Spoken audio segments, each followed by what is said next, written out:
Hello and welcome to this session for Men's Health Week on behalf of the Royal Voluntary Service here at the Virtual Village Hall. My name's Hussain. I'm a GP with an extended role in lifestyle medicine, as well as a qualified health coach and personal trainer. And I've got a real passion for using lifestyle medicine to improve not only our health, but to help us get more out of life, to form better connections with each other, our community. And I'm really grateful to be invited on to discuss a number of key topics, which I'll go into. But just a little bit about me for those of you that have not met. I've been on a journey, and through medical school, I really kind of focused my efforts to try to academically perform as best as I could. But unfortunately, sort of working around the clock, working at the same time as studying medicine in order to pay tuition, I ended up leading lifestyles which was helping me achieve that goal, which was passing the exams, getting through the stages, but it wasn't serving my long-term health. And I gained a lot of weight, in particular, something which we call central adiposity. So that's fat around the central area. And certain ethnicities, like my own, South Asian and Arabic, are more predisposed to putting on weight there. And the issue with sort of weight when it goes on there is that it can lead to more complications due to that weight. Because we have different forms of fat. We have visceral fat, which is the fat around our organs, and we have subcutaneous fat, so the more visible fat on the arms. And I gained about 25, 26 kilos, and led to me being diagnosed with high blood pressure, as well as fatty liver disease, which is known as metabolically associated steatohepatitis liver disease. And it led me to realize that although I was studying medicine, I still wasn't able to protect my health from the harms of health. And as a gentleman, I didn't seek help for a long time, despite really struggling, and both mentally and physically struggling. But it took accessing support, speaking to my loved ones and family, in particular my wife, who supported me to better health. And it was small, consistent steps to a point where now, really sort of 15, 16 years later, I'm a world away from where I was back then. And when I look at the person from, 17, 18 years ago in that first image, I struggle to recognize him, but I totally get what's going on in his life. And he's very much struggling, feeling burnt out, feeling like he can't speak to anyone. And I'm hoping that in this session, as we talk about Men's Health Week, that one, I can inspire guys to reach out for support. There's nothing wrong whether that support is going to a healthcare professional or speaking to your friends, your family, your loved ones, and considering your own health, because often we neglect this until we find a problem. If I'm being honest, if I wasn't diagnosed and asked to start on a number of medications, I don't think I would have taken it seriously until that point. And that's a shame, because there's things I could have done and it would have been easier if I'd done it before I got myself into a bit of a hole. So what are we going to cover today? Well, I was thinking about what would be the three key things, because I could talk probably for days, and I'm not sure that you'd want that. But I decided to hone in on some kind of topical areas and things that I think are really important, in particular for guys and for the many people that support men. We're going to start with prostate health and zoom in on prostate cancer and the kind of testing, and really kind of paint a bit of a more detailed picture around this, because it isn't as simple as just test more. We're then going to move on to the campaign that I've launched with Age UK called Act Now, Age Better. We're going to then finally finish off the session talking about mental health, and maybe slightly differently to what you've heard before, with some bespoke strategies for what often guys prefer when it comes to getting that support, because really generic advice here and supporting people in the same way tends not to lead to the best results. And everyone's different and needs a bit of a personalized approach to how they want to go about supporting their mental health. But let's start with prostate health. And many of you may have heard of the PSA test, which stands for prostate specific antigen. This is a blood test that men can request or can be requested by healthcare professionals in order to assess prostate activity. Now, I think when we think about PSA testing in men without any symptoms, it's really tricky in reality, because There is, of course, increased awareness of prostate cancer in society, which is a good thing. And some men might present to having used an online symptom checker. So when they approach myself or another healthcare professional, they're coming in armed with concerns. But there is an issue. The media often portrays, and the way that sort of anecdotes are put into the stories, that prostate cancer can be sort of picked up early with a blood test like this. But the blood test is by no means accurate, and there are really important nuances. Patients are often less aware that the spectrum of the disease of prostate cancer ranges from highly aggressive metastatic cancer to slow growing cancers that are asymptomatic, so they have no symptoms and will never actually become clinically significant during a man's lifetime. And that the PSA test, the limitations is that it's not reliable at differentiating between those two types. The type that's going to be aggressive and really limit life and cause a lot of symptoms, and the type that you probably would have never known about it if we hadn't done the test. And in fact, when we do research into men who have deceased of any cause, and we look at their prostate, really high numbers of gentlemen over the age of 80 have prostate cancer that was never diagnosed and probably never would have been diagnosed. And it was never the limiting condition for their life. And the issue is that when you have a PSA test in someone that has no symptoms, to be really clear, no symptoms, so just doing it as kind of like a screening mechanism, then this will lead to further investigations. And that comes with further physical and psychological harm. Obviously, the stress of worrying about what's underlying the result, as well as there are complications that can occur when they do further tests like biopsies. All of this means that we need to be careful when we counsel patients appropriately around getting a PSA test when they have no symptoms. Now, this is often easier said than done, especially as when I find when people are requesting a PSA test, it's not normally the main reason they've come for an appointment. It's at the end of 10 minutes, and it's what I call the doorknob question. The patient's leaving the room, and they turn around and go, "Oh, my friend or family member told me, or they felt that a PSA test would be useful just to check, just to double check."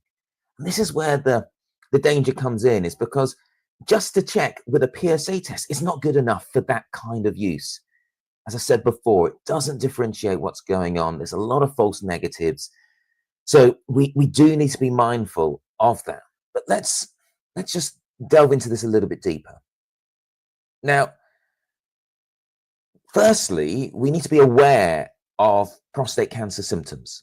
Because what I often find, gentlemen who think that they don't have symptoms when they're looking and exploring for a PSA test, sometimes they do have symptoms, but either they haven't acknowledged them as being potentially prostate cancer, or they are worried and they don't really want to raise it, and they just are hoping the test will kind of help to elucidate that. Well, my number one tip is, if you have any symptoms that you think could be remotely related, then please flag up when you're requesting a PSA test, because this will change our management and it will change how we interpret the PSA result. Another thing is it's not just urinary symptoms that can occur in prostate cancer. You can get, for example, back pain, tiredness, nausea. And so it's really important to explore the full range of prostate cancer symptoms. And I'd have a look at Prostate Cancer UK to review that list so that you are equipped with that knowledge if you do pick up any of those symptoms. You need to be aware of the risk factors, and I'm going to go through some of them today. And there is good news, because so far I've been a little bit negative, saying that the PSA test isn't particularly accurate or useful. But there is good news, because multi-parametric MRI, which is a detailed form of MRI, could be shifting the balance here as a first-line investigation for men. It's not yet being applied, and it's currently in the research stage to see how effective it is. But that may well shift the balance when it comes to testing asymptomatic men. This is because multi-parametric MRI is good at shifting out men with a raised PSA who are less likely to have prostate cancer. It reduces the number of men with a raised PSA level to go on to have a prostate biopsy by about a quarter. So pretty significant. It does this in two ways. Firstly, by providing a high resolution image of the prostate, and secondly, by allowing for calculation of what we call the prostate volume, so the sort of size of the prostate, which is a gland that sits near the sort of genital region, just above the rectum. Now, when you work out the prostate volume, you can then apply that with the PSA result and calculate the PSA density. So you want to see how much PSA is being produced based on the size of the prostate, because that density is more useful to see if there's any sort of hyperactivity of the prostate, rather than it just being a big prostate releasing a bit more PSA. Now, the high resolution imaging of the prostate also means that if a biopsy is eventually performed, so when you take a small sample of the prostate, it can be targeted to the areas of the prostate identified as being higher risk in the multiparametric MRI. So if you notice that on one particular aspect is where you're seeing more activity, that is where you should do your biopsy. Now, just to reiterate, the reason why at the moment we are not conducting screening for prostate cancer is because we do not have a test that is accurate enough.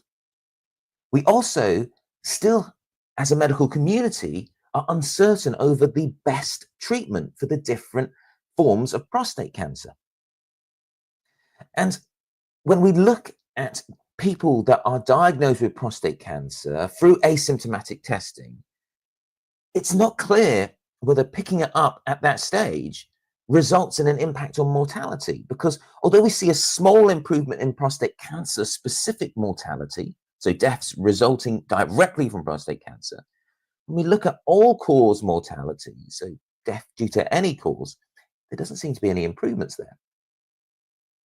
And when we do screening, we always need to be mindful of the potential harm we could cause, both physical and psychological, enforcing gentlemen to go through tests due to raised PSA and the anxiety that that will provoke, and the further invasive tests like biopsy that will lead to. Now, I promised to talk about the risk factors for prostate cancer, because I think that's really important, because different individuals need to have different levels of concern based on some of the aspects. Now, I wonder, those watching, which ethnic group do you think has the highest risk of prostate cancer? Have a few moments to consider that.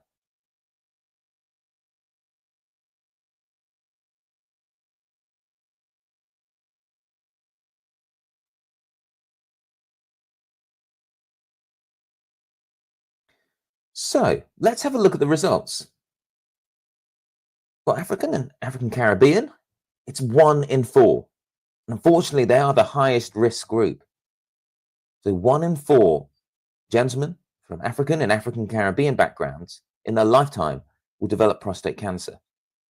And speaking to gentlemen from these communities, it's something that we need to increase awareness in, so people are more mindful of the symptoms. And also, we need to consider undertaking more proactive testing in this specific group. Now, when we look at Caucasian, that is 1 in 8. And for those from a South Asian background, it's 1 in 12. So they are at the lowest risk in comparison to these other ethnicities. So ethnicity is one key risk factor. Let's now look at another key risk factor.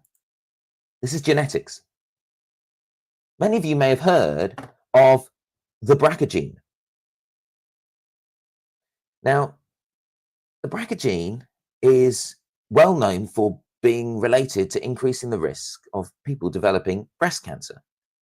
Now, 5 to 10% of prostate cancer is associated with this BRCA gene. It doesn't just result in breast cancer. When we look at family history, a brother is the biggest risk factor of having prostate cancer. So a brother with prostate cancer. Next, it's father. Of course, the younger the age, the greater the risk. And at the top, we see the background level of risk in the population over someone's lifetime.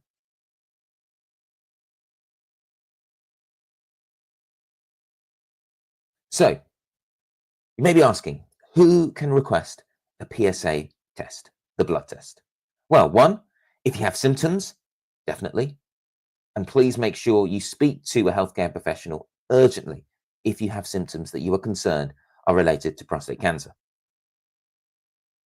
If you don't have symptoms, then the current advice within the NHS is that if you're 50 or over, you can request a test. But I'd be really mindful to speak to your healthcare professional to get their advice and to enter discussion as to whether you think it would be in your interest. Because as I outlined before, the test is by no means accurate and it may lead to unintended anxiety. So do consider that before you go ahead with your test. So that's prostate cancer. Let's now move to Act Now, Age Better. If you have any questions with regards to prostate cancer, please use the link that is being submitted in the chat by the virtual village hall, and we can come to that at the end during the Q&A. So Act Now, Age Better is a campaign that I've launched with Age UK, and it's all around the fact that as a society, we often put down a number of symptoms and issues to aging. However, there is a lot that we can do to change the process of aging that can help us to lead lives for longer that are fuller. Because at the end of the day, what's really important is that as we age, we are still able to do the things that we love. Maybe we need to adapt, of course. We need to be mindful, but I often see patients and I see real divergence in their quality of life. And when you look back in the research to see why certain individuals are able to live more independently, more productively when they're older, to do the things that they want to do compared to others, there are a number of key characteristics which enable them to do that. Of course, there are factors outside of people's control, which we should know. There are genetic factors. There are social determinants. But despite that, there are a number of factors that we can do as an individual, as a family, and as a community to ensure that we can maintain as good a quality of life for as long as possible. There's a term called health span. So it's not lifespans. It's not the number of years you're alive. It's the number of years that you're alive with a good quality of life. And unfortunately, over the last few years, that's been declining in the UK. The number of years that we're alive with a good quality of life is reducing. That is a huge shame. So, what are we trying to do here? Well, if we look at this line, this is the reality that decline in physical and mental functioning is inevitable. But frailty, so frailty is the term that we use to state that someone is physically or mentally unable to perform the tasks that they need or want to do. Okay, there's different definitions to frailty, but that would be my lay explanation if you describe someone as frail. Now, what we want to try and do is prevent this blue line from occurring. This blue line is diagnosis of a long-term condition, because when you get diagnosed with a long-term condition, that will nearly always accelerate the aging process. So let's take type 2 diabetes. That is a significant biological ager. It leads to inflammation, it leads to damage to the vessels, the muscles, the nerves, the heart, the eye. It accelerates that deconditioning process. But what do we want to try and achieve? Well, we want to create a line that, although declines, because that is inevitable, is as high as we can feasibly push it.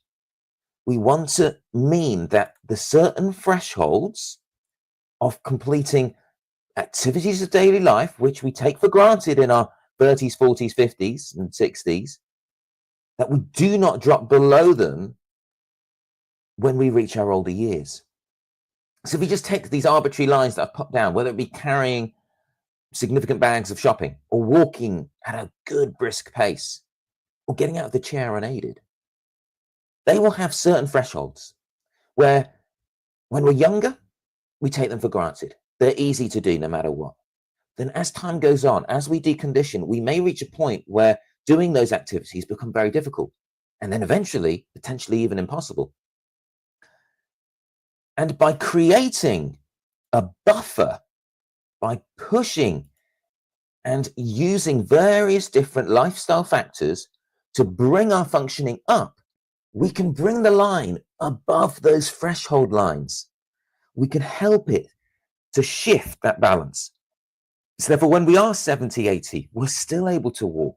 We're still able to visit our friends. We're still able to go to bingo or wherever it is that you may enjoy. And I just want to share a story with you of one of my patients. His name's Dennis. And he will come and see me at my joint clinic. And in the clinic, he is one of the few patients that can climb the stairs. He climbs them 2 at a time. He cycles into the surgery and locks up his bike. And he is at least 30 years older than my next oldest patient in that particular clinic. He's 96 years old. And he has maintained his functioning through regular physical activity.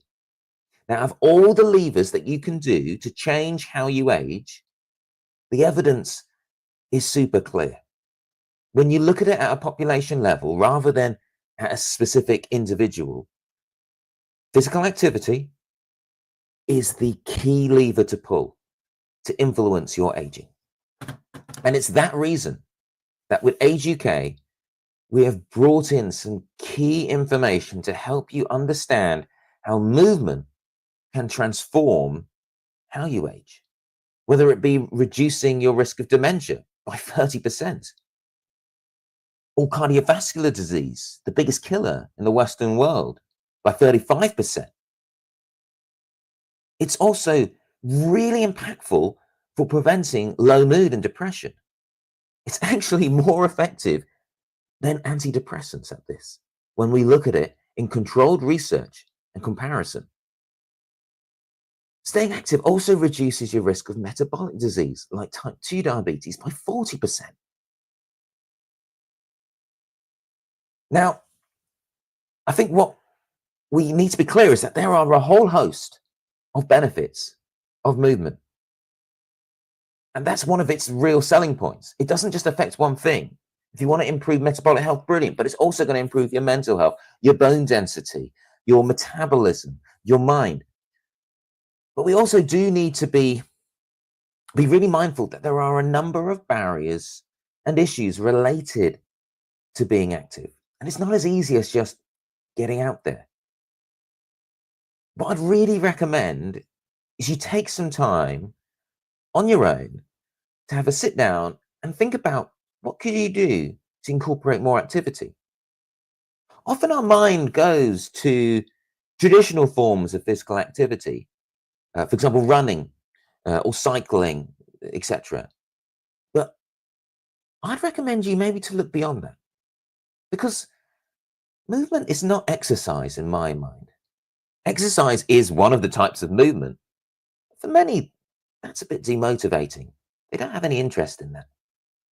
Movement is anything that moves your body that causes you to get a bit sweaty, to get a bit out of breath, and your heart rate to go up.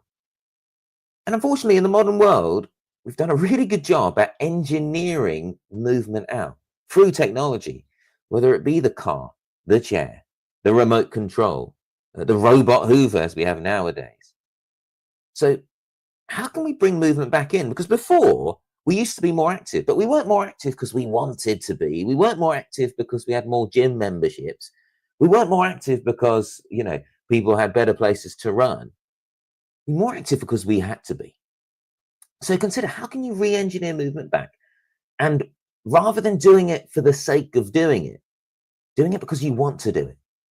So there's two things. One, you could bring movement into your day-to-day. So consider bringing in a bit of activity in your transport, whether you're going to a place, or getting off a stop early on the bus, or parking the car further out of town in a free parking space rather than spending 10 minutes trying to find one. Incorporating walks where you can. Maybe when you ring a family member and you do a check-in, I love to ring my auntie on the weekend. I do it while walking. Really, she doesn't know if I'm sitting on the sofa or walking. And if anything, she actually likes to do it as well. And also consider how you can do movement that is fun. Okay. It doesn't have to be on a treadmill where you're counting down the minutes. I don't think many people find that fun. At least I don't find it fun. But what about dancing or Tai Chi or community groups? Because you get to meet people, you get to share, ideas and stories. And then you start to get what I call is the perfect cocktail of physical activity. That is one where, yes, you're moving your body, but it doesn't feel like exercise. Where you're with other people, so you get that community, you get the, combat isolation and loneliness, and you're outside, you're in nature, and you get the benefits of nature, of which they are profound. We could do a whole session. Maybe we should do a whole session on green social prescribing and its benefits. So think about making a plan. When you're reflecting on this and you're taking note, jot down how can you bring a bit more movement into your roles. Now, I travel a lot and I'm in hotels, and I made a rule about 2 years ago that I am never going to take the lift. Never. No matter what, no matter how heavy my bags are, because it will be a strength session. Carrying those bags up the stairs will be a strength session. If it takes a few breaks, it takes a few breaks. If it means that I'm hot and uncomfortable when I get to the top, I'm hot and uncomfortable when I get to the top. And I'll tell people that I took the stairs, so I'm a bit hot right now. And we just got to normalize that. And it's amazing what doing that often influences other people's behaviors around you. Now, that particular rule came into sharp focus when I was working in New York and I was on the 29th floor. And I had to decide whether I was going to stick to that rule or not. But I did stick to it. But I don't think I felt my legs for about a year afterwards. So yeah, do bear that in mind. So how could a movement week look like? I'm going to give you a second to review this calendar. Now, this is by no means the way. It is by no means the perfect outline. It's just to give you an idea of the fact that you can incorporate small chunks of movement that would lead to some really profound results if you do it consistently. And that's the key message here: consistency. We often overestimate what we can do in 6 weeks, but underestimate what we can do in 6 months. And I highly recommend that you consider how you can maintain that focus and discipline. Think about what's going to prevent you from maintaining this. Jot those down. And then, just like when we do a risk assessment at work, if you can bear it, consider what actions can you do to combat those issues. So let's say you say, I get demotivated. Fine.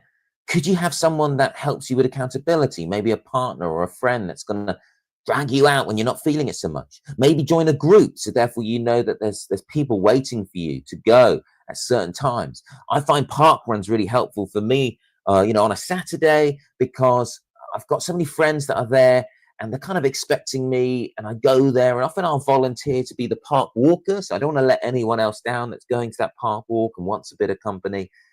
And also, the next thing is when you feel like you don't want to do it on the day because you're just not feeling very good, like maybe mentally, I make a note and I put it on a Post-it note to say, have you ever regretted doing that walk or going to that dance class or whatever? I've never regretted it once I've done it.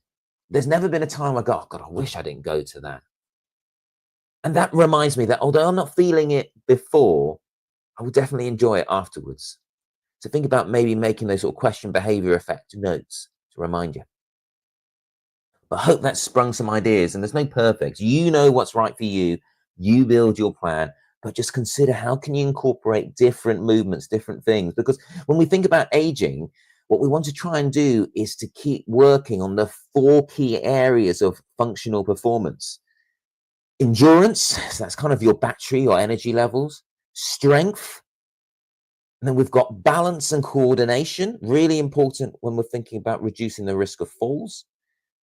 And then finally, we've got flexibility, that range of motion. As soon as we lose that range of motion in our body, we're then more susceptible to injuries and issues from there. Okay. So really consider, how can you do that? And when we look at this menu here, we've got a variety of things that tests those different 4 domains. Try and bring in that variety for the benefits. Then we have here some top tips for success. Consistency, use the power of nature, break up long sitting periods, because actually there's independent risk from sedentary time. So even if you're finding moments to be active, if you spend a lot of the time, and it's around over 10 hours a day, sat down in one reason or another, outside of sleep, of course, that leads to issues. Now, remember, this isn't an all or nothing approach. A lot of the people that I support, they're really eager to just get started and to do lots of things. I highly recommend not to do that, because from my experience, when you try to take on too much too soon, you get frustrated when you don't maintain it after a period of time, and then you feel like you haven't achieved it, and people then quit because they feel like they failed, but they haven't. So do consider taking small steps. And I know that doesn't feel aspirational. It's actually really hard to motivate people to do those small steps. But coming from my experience, where I've gone from someone that couldn't even run for the bus, even if I tried, to competing for my country in long distance triathlon, that didn't come because one day I decided to just take on lots of things. It was lots of small steps that you build on top of each other. Okay. And the key message that I want to get across is that movement needs to be fun, joyful, confidence boosting, peaceful, and a connecting and empowering experience for people. So really consider how you can bring the joys of movement, not the chores of exercise. Right. Just going to have a look to see if we've got any questions. Right, we do have some questions. Cool. So one question is around, so my dad is in his early 60s and does no exercise at all, not even a walk to the pub anymore. Do you have any suggestions for how I could get him to move more? Really good question. And if I'm being honest, this is something that I also share. With my father, it's been such hard work to incorporate movement and physical activity. Now, it's strange, when I'm supporting kind of clients and patients, I'm actually relatively effective at shifting their physical activity levels. As soon as it's a family member, all power just sort of gets sapped out. So one thing first, before I give you some tips to consider, is I do find that parents often struggle to take on the advice of their kids. Okay. So maybe you're not the right person to have this discussion with, but is there someone else? Does he have a good friend that is active that could have a chat with him and encourage him out to maybe some activities together, some social activities? Is there like a brother or a sister that he has? To think of potentially, because I do find that, especially when I'm working with families as well, kids have minimal power when it comes to behavior change of their parents. However, let's look to aside from that. What can we do to support your father? One thing I'd ask him is the key question. And the key question is, Dad, what matters to you? And I ask this of all patients when we're looking at lifestyle change. I go, what matters to you? And find out what that is. And if it's got absolutely nothing where physical activity can bring benefit, which I doubt, because movement can help in so many ways, then fine. This isn't the right thing to take on with him. But what my father replied with, and this is a guy that does no activity, he actually sort of finds it like offensive even to talk about exercise. He's so focused on work, and he doesn't like it that even I'm active. He says it's a waste of my time. But I asked him, Dad, what matters to you? He's now in his mid-70s, and he's really feeling the effects of a number of long-term conditions. And he said, what matters to me is, being mentally sharp. He loves to follow the news. He loves to follow current events. He attends a lot of like lectures and speeches that, I try to stay awake in, but I find a bit dull. But he loves. And I said, okay, Dad, you haven't been able to go to a session or a debate for a fair bit of time. And I go, "What? Why is that?" Knowing full well why the answer is. And he goes, "Yeah, I don't have the energy. I find it hard to leave the house. I get breathless, and my body, it feels quite weak." And I go, "I'm really sorry to hear that, Dad. Like, what if I told you that there are other people that have used movement done sort of in a way that works for them, that actually helps the energy levels, helps their ability to get out of a chair. And that may enable you to actually go back out there and contribute to these debates and get involved." And when he first heard that, he didn't really say much to it. And we kind of left the conversation there. And don't push these things, just leave it. About 2 weeks later, he messaged me on WhatsApp and he goes, "What kind of movements are we talking about?"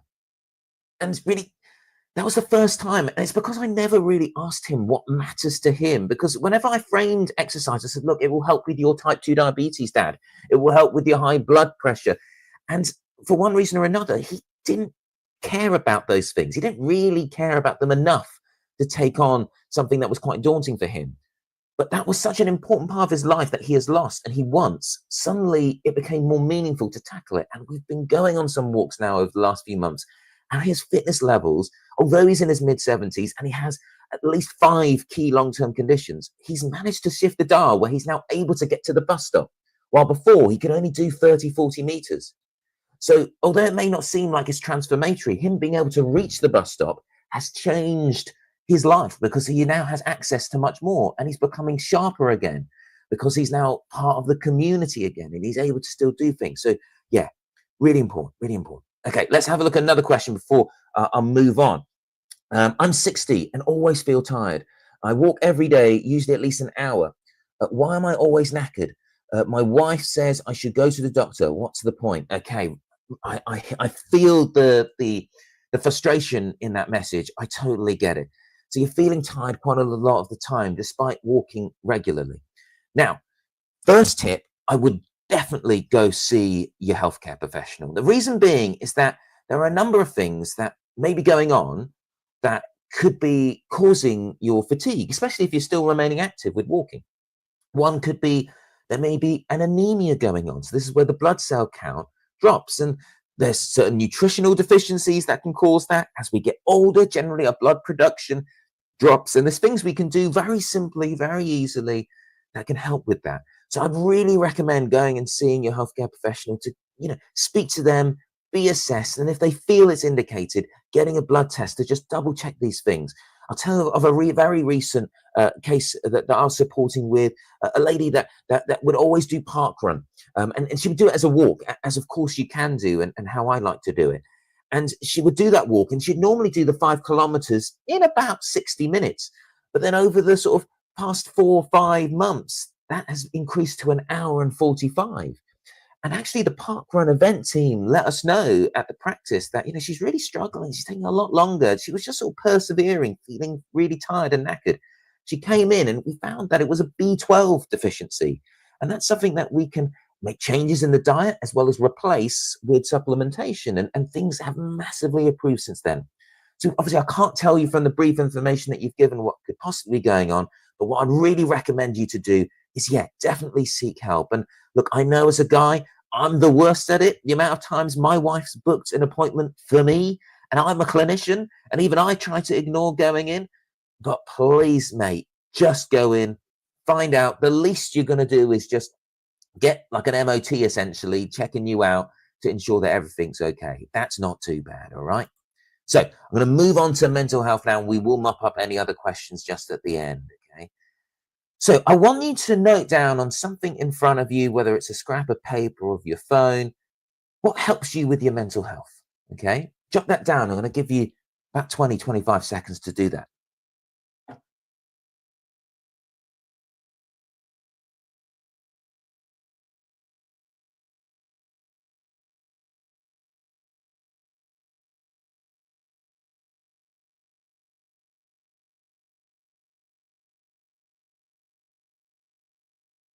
Okay, jot that down. So maybe, like for me, what I would write down that list is walking in the park, in particular with my wife. I find that really, really, really therapeutic if I've had a stressful day or a difficult time.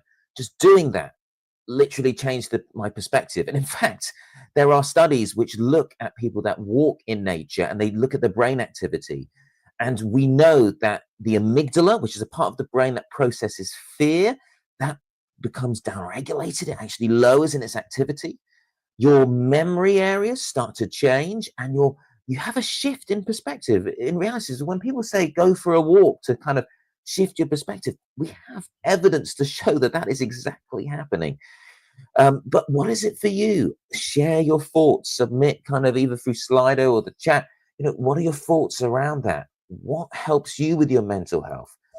And what we need to consider is that there's a wide array of potential things that could support someone with their mental health. And these are the key sort of pillars and concepts that would make up your wheel. Have a look at them and think about, what element are you potentially really strong at? What area do you think you could work on? Because the key is that one thing tends not to help specifically to make transformatory effect.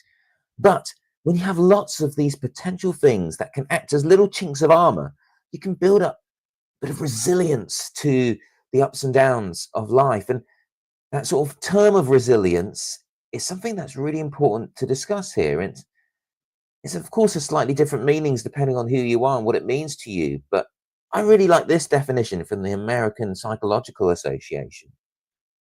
I think now more than ever, it's something that we do need to discuss and encourage. I find in my patients, my older patients tend to be naturally better equipped with resilience due to a number of the sort of life experiences that they've had. And what we found have been really helpful is in the walks that I help lead outside of my practice every Monday evening, I find getting groups of people suffering with mental health in sort of the younger ages and getting them to share experiences with people that have built up life experience and knowledge has been so transformatory, speaking to them and understanding how, ups and downs of life are unfortunately a part of life and maybe actually makes it the beautiful thing that it is. And so with resilience, it's not about not having bad days. It's about understanding how to process the bad, how to process the stress and build up that. And there are lots of tools that we can build into our armory to help with that. And of course, look, I'm not going to pretend that some people have far worse circumstances and stresses and problems than others. I think we need to be really empathetic of that. But we do need to work as a community and a society. How can we support each other to build that armor of resilience? And one part of that is kindness.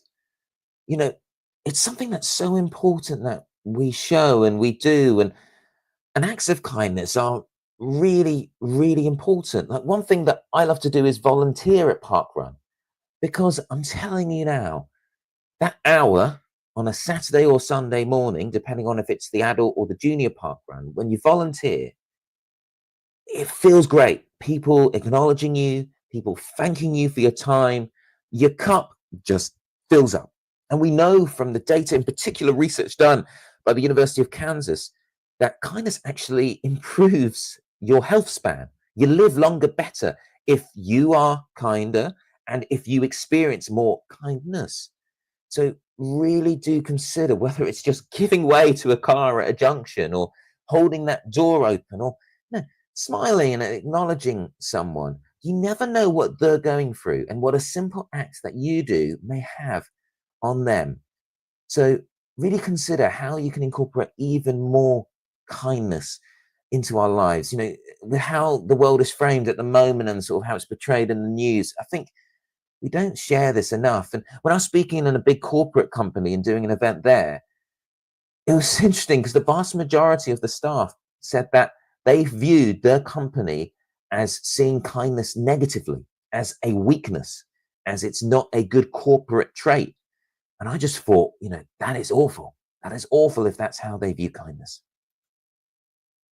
Now, my last one before we look at some of your questions to round up is around financial health. And I think that's really important for everyone, but in particular men, because in surveys, when we look at the key stressors, this is one of the things that's often raised.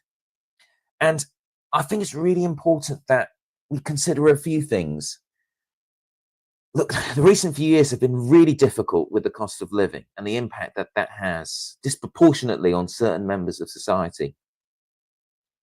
I think, first of all, guys, do not suffer alone.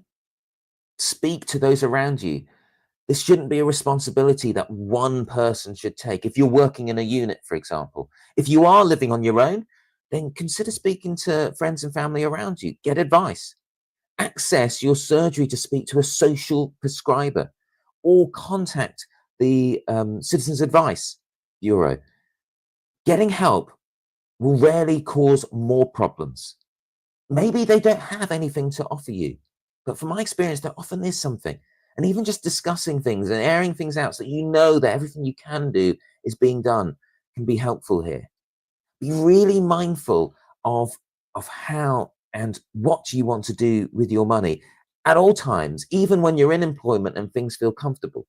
Because financial stress can be such a big trigger for guys, it can be really useful when you are in a stable job to really consider how can you build security if things change. You do not know where life takes you.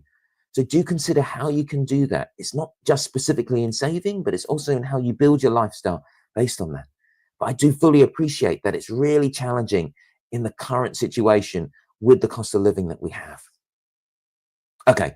Thank you so much for listening and thank you for the questions. I'm going to go through some of the questions now before we wrap up. Okay, so one question is, why is exercise so good for fatigue? Because it feels counterintuitive, but it does help relieve the intensity of fatigue. What's the science behind that? That is a fantastic question. So if you think of fatigue, think of your body's energy levels like a rechargeable battery. So you have a battery of energy that you can use each day. And that's the energy is actually what we call ATP. That's the actual chemical that the body's producing in its cells. Now, when you use it up and as it gets low, you start to feel fatigued. That's your body realizing that your energy levels are low. So it actually sends signals to you from your brain to say, start slowing down, take it easy, maybe stay on the couch. It literally will send that activity to reduce your general activity. Okay.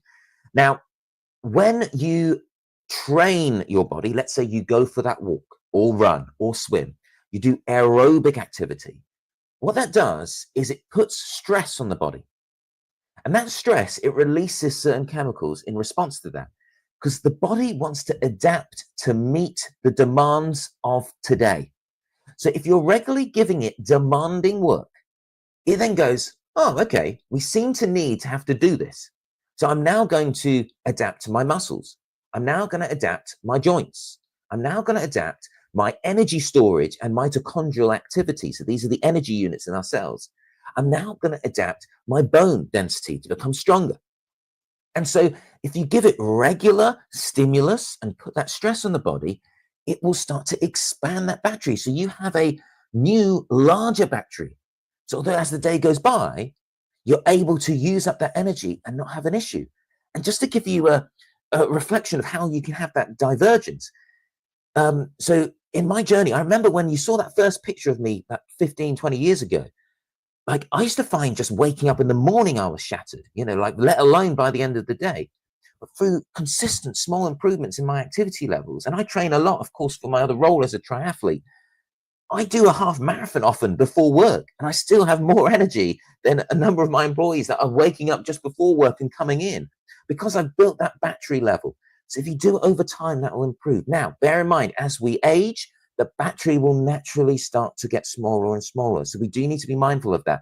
But the more we can do to provide that stimulus, the larger the battery can be in the first place. So instead you've got a large battery slowly shrinking, or you have a small battery slowly shrinking. So you know which one you'd rather have. And you may think, okay, so therefore, if I start moving when I'm older, is it too late? No, because if you've gone from relatively sedentary time and not being that active, and you start being active, then actually you are going to start increasing the battery because you haven't reached your maximum potential. So although in the background there's decline happening, if your activity stimulus is improving your fitness more than the natural decline, you will start to see improvements, just like I explained with my dad there. Right, next question. How how can I encourage my friends to get more exercise with me? I find it fun, but they are reluctant to join me. Really good question. So here you bring activity by stealth, is my opinion. So for example, I love park walking and I also really love brunch. And I love meeting my friends. Now, not all my friends like walking or being active, if I'm being honest. So what I do is I say, would you like to come to brunch with me on Saturday? But let's meet up here and we can head over to brunch. So we meet up at sort of a free parking, which so happens to be right next to the park run start. And I say, and when they get there, I go, oh, is it okay if we can go for a walk, nice weather, and then we'll hit brunch. So you bring it in by stealth, and then they come along and they go, oh, what's this? This park walk seems fun. And you slowly bring it in. So my tip here is frame it not as exercise. Whether it is, let's go to a dance class because it'll be fun. Or, let's go to Tai Chi because it'll be relaxing. Or let's go to park walk because we can go to brunch afterwards. So think about bringing movement by stealth. Don't say, let's go for a walk or let's go to the gym or stuff like that. Frame it differently. Frame it to be fun. Frame it to be sociable, etc. Okay. For men who might be hesitant about getting checked, what's one key piece of advice you'd offer to encourage them to prioritize prostate health and screening? Okay. So this is, I guess, the case for any guy that maybe is hesitant about seeing the clinician. Ask them why. Really delve into what is it that's making you not want to go in. Okay, and acknowledge what those reasons, because there may be really good reasons. Maybe they're anxious about what the clinician's going to tell them. Often I find that guys are worried about what the clinician may say about the kind of overall health, maybe about their weight or about any kind of habit they have, for example, smoking or alcohol, and they just don't want to go into that. They're not ready, or maybe they're concerned about what a test would show. So definitely ask them, what are they concerned about? And then share with them that they can go into that appointment and explain kind of, lay the groundwork in the sense of what do they want from it. Speak to the healthcare professional and say, look, I want to come in and speak specifically about these key things and direct where you want to go. And if there's things that the patient doesn't want to talk about, nearly always the healthcare professional is going to be happy not discussing those things if it's off the table and the patient doesn't feel comfortable about doing it. So yeah, find out from them, get them to generate ideas as to why and how you could support them to seek help and advice. Okay, so beyond the PSA test, are there any other early indicators or lifestyle changes that men could be aware of regarding prostate health? So yeah, really, really good question. So in terms of early indicators, there's a whole host and range of symptoms, whether it be from lower urinary tract symptoms to discomfort down below or from the back. Look at the full list on Prostate Cancer UK to be, aware of all of them, because the list is very long. In terms of lifestyle factors, the key lifestyle pillars are the key ones that influence prostate health as well. So physical activity will lower the risk. When we look at nutrition, so trying to improve the diet to include more whole foods, naturally sourced foods, getting a healthy weight, so trying to optimize weight, although that is challenging, of course, in this current environment, that helps. Improving sleep, again, crucial. We need to be mindful that a number of the risk factors you can't change, like family history and ethnicity. But in those groups where you do have a family history of ethnicity, they need to be more proactive in knowing the symptoms, considering coming in when they're 50 and over to get a test for those kind of groups. Okay, for men in the late 20s, early 30s, is there anything they should be doing now to proactively support their prostate health in the long term? Okay, really good question. So for men in that scenario where you want to build a healthy life, and it's not just for prostate health, because what's really beautiful about lifestyle changes is that they work across the board. It's not like, for example, for type 2 diabetes, physical activity is good. It is, but it's also good for heart failure, for cancer, for maintaining weight, for lots of different elements in terms of sort of keeping a healthy lifestyle. So there's 6 pillars, and this is what I'd recommend exploring. So on the British Society of Lifestyle Medicine, they outline the 6 pillars, but I'll tell you them quickly. We have physical activity, nutrition, sleep, healthy relationships. And that's really important. Actually, there's a lot of evidence that having healthy relationships that help to minimize stress, that help to create loving and kind environments, that actually improves your physical and mental health. We have minimizing harmful substances, so smoking, alcohol, etc. And we have mental well-being, so looking at how you can protect against unmanageable chronic stress in your life.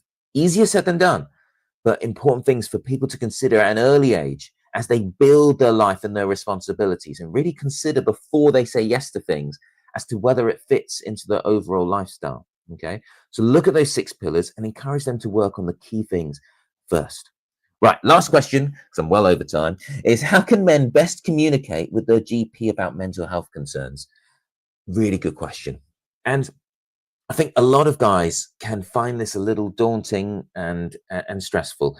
I think there is that stereotype that men don't want to talk about mental health. And I think often when I think about my own personal reasons why sometimes I haven't gone to the clinician is that kind of admission of kind of vulnerability or weakness. And it's crazy because, you know, I have never thought of any person disclosing the mental health challenges as anything but incredibly strong. So I think what I would often say to guys that are in that situation is view yourself in the same way that you view other people. Okay. Give them the same reflective analysis that you do of them to yourself, because we can often be much harsher and unkind to ourselves. So do consider that. And when you speak to the GP, be open and honest. Or your health and well-being coach, your social prescriber, whoever you're speaking to in your primary care center, be open and honest and share what you want when you want. You know, if there's things that you want to keep closer to your chest, that's completely fine. There is the right time for these things. Rapport is really important. And what I find really challenging is maintaining continuity with the same clinician and same patient. It's really hard nowadays. And I think that's a real shame. But where you can, that is absolute gold. If you can build up a relationship with a healthcare professional, because then it becomes a lot easier to have those conversations. Okay, I hope that was helpful, and thank you so much for the questions coming in. And I really respect, you know, all the sort of insights that you've given. And for those of you that are looking to support someone else and a guy with their health, you know, thank you so much. I don't know how much the healthcare service needs to thank those around people.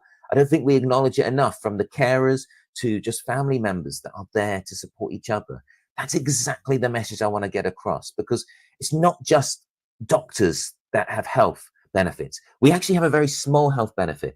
It's the individual, it's the people around us, it's the community groups. They have the biggest benefit, and keep doing the amazing work you're doing. Thank you so much, and take care.